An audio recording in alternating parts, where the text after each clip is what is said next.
Let me get one thing straight. I do not like Netflix all that much, and I would much rather prefer Hulu. Okay, the mature people who can take stupid opinions like streaming service preferences stick around? I hope so. However, there was this one day in October where Marina suggested that I watch a show called Hilda. It was a Netflix exclusive, of course, so I took a crack at it, and the first few episodes were, eh. It takes a spin on having to move to the big city, so for people who don't know what Hilda is, Hilda and her mother live literally in the middle of the forest, in a nice cabin. They were doing just fine until invisible tiny people came along and started attacking them, causing Hilda and her mom to get frustrated at them until Hilda works everything out and then they don't have to move anymore. Okay, show's over. However, in the second episode, when Hilda tries to work everything out, she accidentally awoken a giant and she found her true love that's been searching for her for thousands of years. They reunite and their foot smashes on their house, so they're forced to move to the city after all. So Hilda moves into Trollberg, which is a weird name because everyone hates trolls. Honestly, the second episode is actually pretty forgettable. It's just her trying to get used to the city and trying to work things out.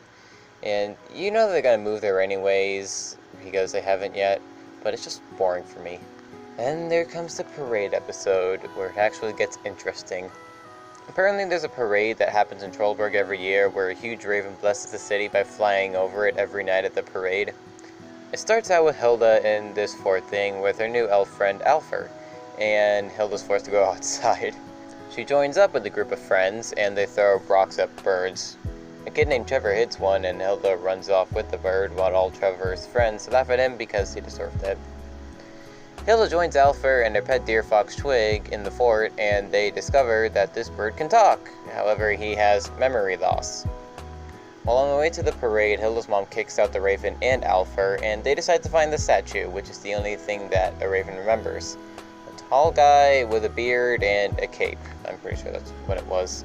They eventually find the statue, thankfully, but good old Trevor traps him and shows him to his friends, which he doesn't actually talk in front of them, obviously. Alfer makes him escape, but he gets right back into the cage. Hilda finds out about this, and the raven gets thrown into the river, and Hilda reminds him of who he actually is, and bam! He's a Thunderbird, swoops in, blesses the city with Hilda on his back. Man, that's a great episode. However, my favorite has to be Chapter 6, where a nightmare spirit goes and haunts the city. It affects Hilda's new friend David and her other friend Frida, and they have to hunt down the cause of what's causing him nightmares all week. It starts off with them trying to get a non-existent Sparrow Scout badge, and then Frida and Hilda both get taken by rats, and so does David. We then later find out that it's another nightmare, and he later joins up with Hilda and Frida. After turning down bike rides, Hilda points to a strange girl standing there across the street in front of them. Hilda tries to meet this stranger, because that's done so well in the past, and this weird teenager disappears out of existence. So, let's just take Hilda's perspective here. What do you do when someone disappears out of nowhere behind your back, and your friend is having nightmares for an entire week, right after you've seen the person who you've never seen before, right outside of your friend's house, disappear into a dead-end alley? Well, duh, the obvious choice. Take your friends to a hunt and see where the Rat King is. So they actually meet up with the Rat King, and they find out that he's literally just a bunch of rats talking in unison with their tails tied together. So he asks them to tell a secret, because it's a polite thing to do when you're at someone else's house, in exchange for him telling them a secret. Sounds fair. Hilda tells him one, and then he tells her a secret. The one who's been causing the nightmares all week is the strange teenage girl that they saw earlier. What? Really? And then they run away as if they did something horrible. He's not getting any pudding tonight. So they try and find this weird girl. Yay. They study up about her in the library, and apparently there's a type of being that she is. A Mara, or an evil nightmare spirit. She goes around and collects people's fears and uses them as nightmares. They eventually track her down, which there are like 5 more of them just sitting around a campfire telling each other what they did last night. And when they get spotted by Hilda and Frida, they just disappear. So from the book that they read, they gather a leather belt to try and trap her into a deal. Literally. She leaves David alone in exchange to try and scare Hilda. Tamara is now on to Hilda to leave David alone.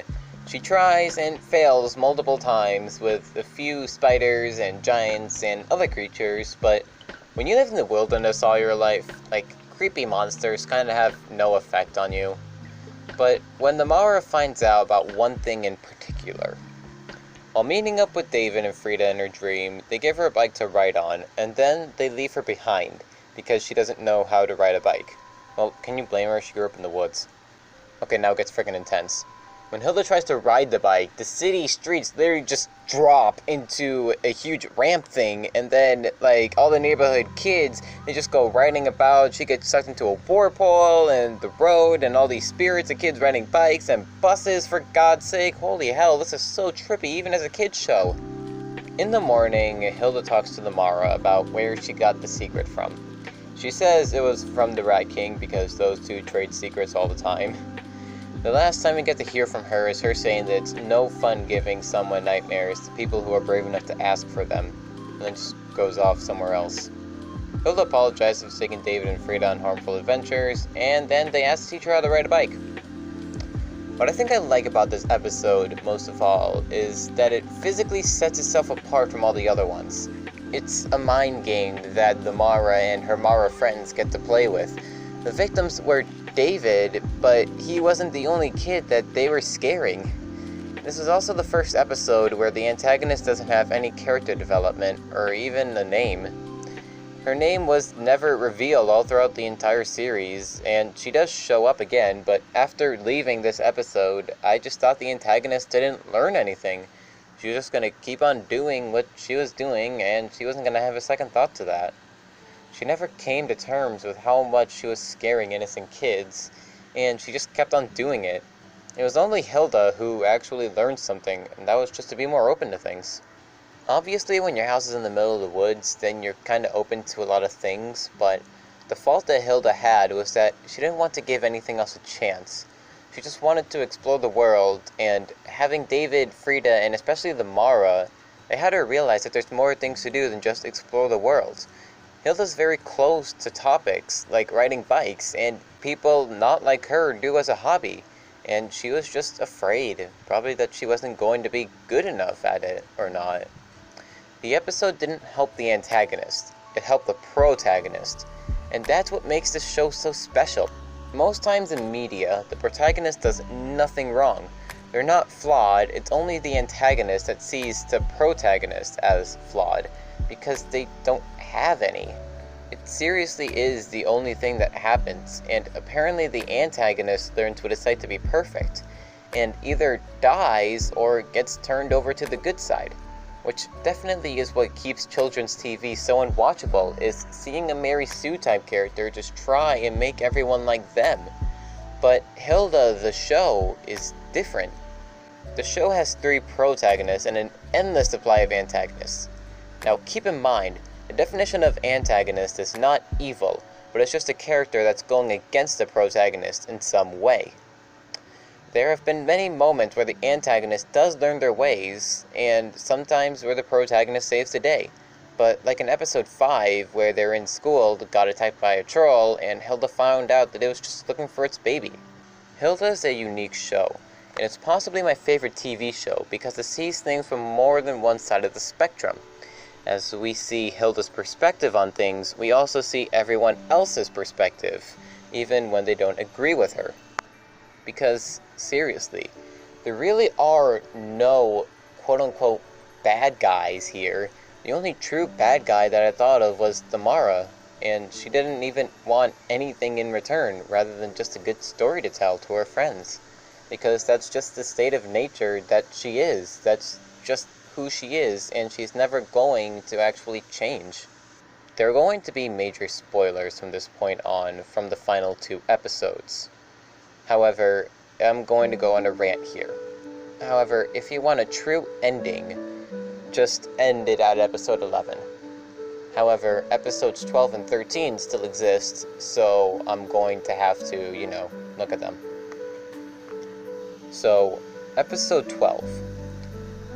In this episode, Hilda and her mother are walking home. Hilda finds some hairy-looking guy sitting by the street, and Hilda's mom says to not talk to those kinds of people, because they suck.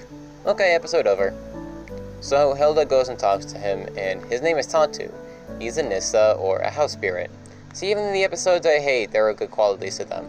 All the spirits have names, and it's not just the rodent spirit, it actually has an actual name. When Hilda goes out to see Tantu again, she invites him into her home, and he shows her a space where all the empty space is. There's like a world or something of empty space, and only you can enter it through empty space, like in between cabinets and in between the space between the bottom of dressers and floors. And once they enter, Hilda finds Frida's book that got them torn apart in episode 9, yada yada yada. Not a horrible episode, but we do get introduced to 2 new characters, and both are underdeveloped because they just got introduced in the penultimate episode. Tantu is supposed to be a protagonist, but he isn't all that likable at all, and Kelly, a blonde girl who starts hanging out with Frida. Also, it's hinted in the episode that there will be a Sparrow Scout camping trip, but at the very end we see a special group of people. The Mars are back! I knew they were going to return, but I just didn't know when. So when I saw them, I thought it was a miracle, and they almost turned Frida into a Mara. I'm not joking. I got mega excited because I thought Frida was about to turn into one and they were going to have an epic battle or something, but that doesn't happen. So I thought Hilda and David were going to go fight them themselves until the Black Hound shows up. Chapter 13 is the final chapter in the book, and it follows the Black Hound on the Sparrow Scout camping trip. While Hilda and David sneak off to find Frida, who was sneaking off with the Maras, and finding out that Kelly is one, David completely roasts the hell out of them, and the Black Hound, who has been teased since chapter 6, they are faced with him. And I got excited because that means that Hilda and David are going to have to team up with the Maras and Frida, and they're going to have to fight the Black Hound. Imagine that! However, that doesn't happen. The Sparrow Scout camping trip got let out early, and oh my god, did you see the big aura of light that they just whipped out like a flashlight? That looks so cool, and I wish I could have used it on like something else. However, not even 10 minutes in, the Sparrow Scout camping trip ends, and the rest of the episode is just used to give Tantu a home. And apparently all the Nissas are named Tantu, so that's nice. My biggest problem with the finale is that it exceeded none of my expectations.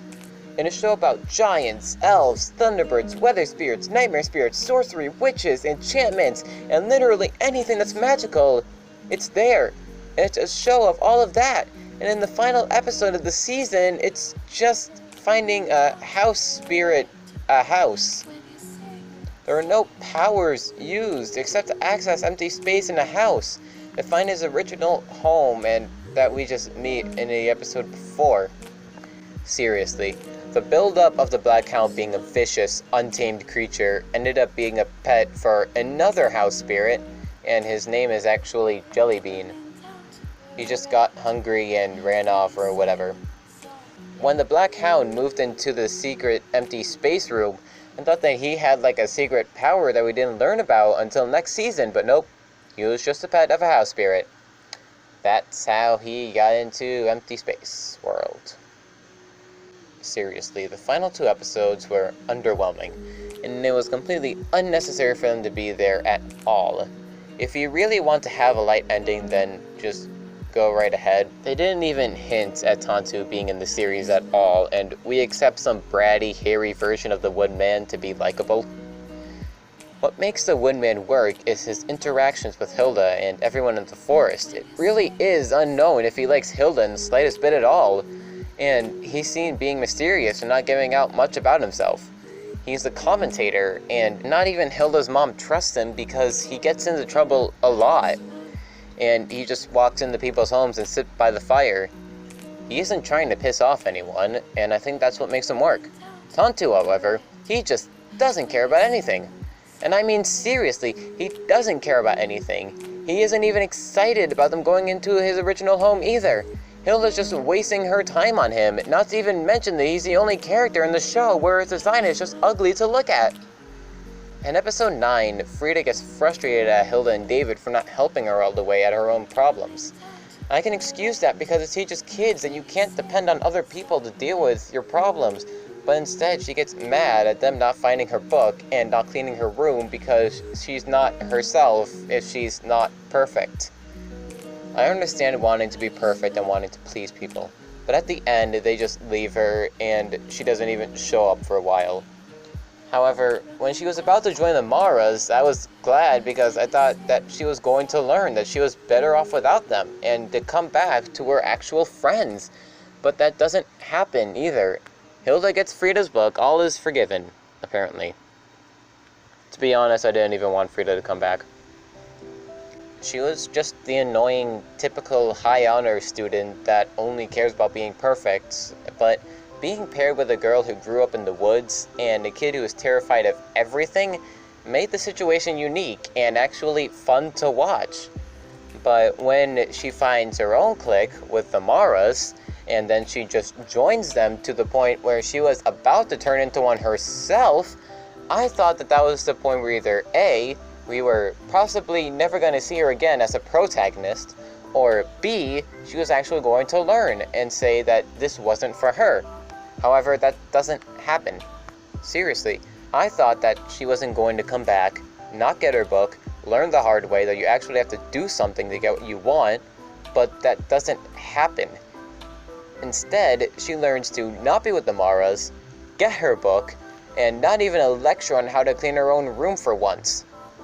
Hilda is coming back for a second season in 2020, and I just want it to be better than whatever they got us in the final episodes. What I want in Season 2 to be simple. The same concept of Season 1, except it needs to take risks. Does stuff that it never did before. I don't want to come up with a list of that, because then it'll just be a repeat of last time. So instead, I just have simple wants. Hilda's a show that, unless Season 2 poisoned the water hole, then I will keep on coming back to it. Because the world of characters is so vibrant. The forest is filled with many things that we have never yet explored, and I know new characters will be involved. And I want Season 2 to be a setup from Season 1.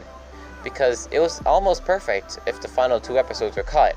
Hell, the entire school episode was a good one because it reflects on how much Hilda hasn't rubbed off on the city at all. And it's beginning a transition of how much she's adjusting. Because after this episode, we see Hilda actually get used to the city's life, starting to learn how to ride a bike. And hell, even in episode 11, we get a scene about, yes, her home is in the forest, but her home can actually be other places as well. Because at the end of episode 11, the woodman teaches her that yes, you can move, and no matter where you go, anywhere can be your home, and it's not just one place. And that, my friends, is the ending of a lifetime. Stay safe, home squids, and don't be a Nissa.